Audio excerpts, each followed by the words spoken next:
Sa Minsyong yung pinaka binabaan namin. Siguro district siya ng Chai City. Chai City talaga. Ayan, Minsyong.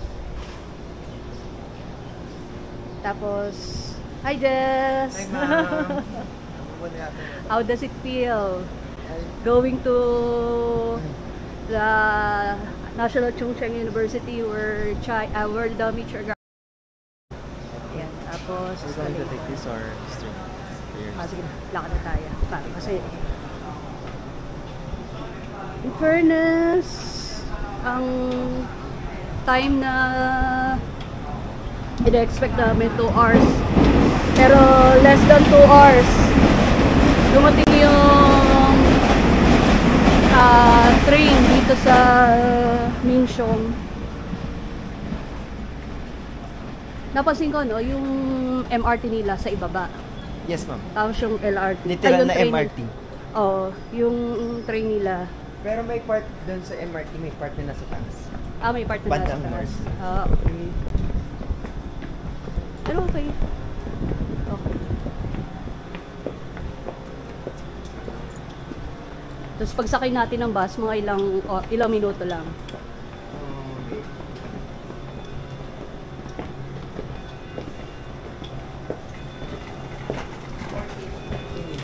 Malapit lang.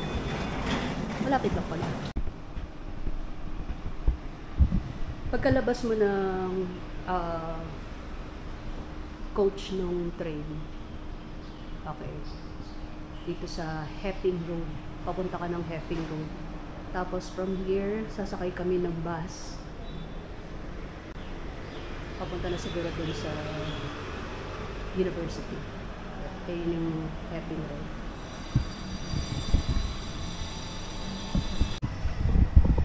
Maghihintay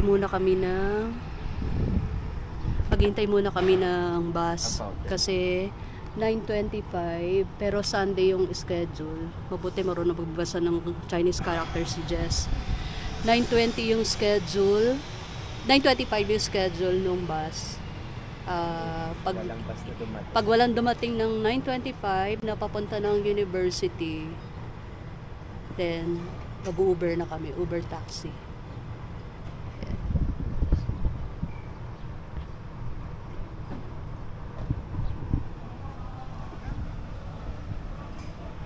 Ito yung pinaka Minsyong train station. Ito yung pinaka schedule nila. Yan. So ang sasakyan namin ay bus 7309 Chai National Chungcheong University. Ito. Yan.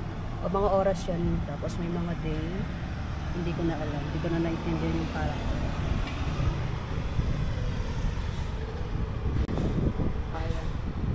7309, 1023, 925.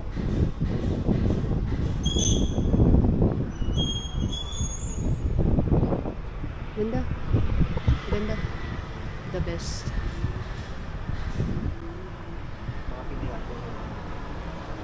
Mga Pinoy siguro yung mga nakapuron.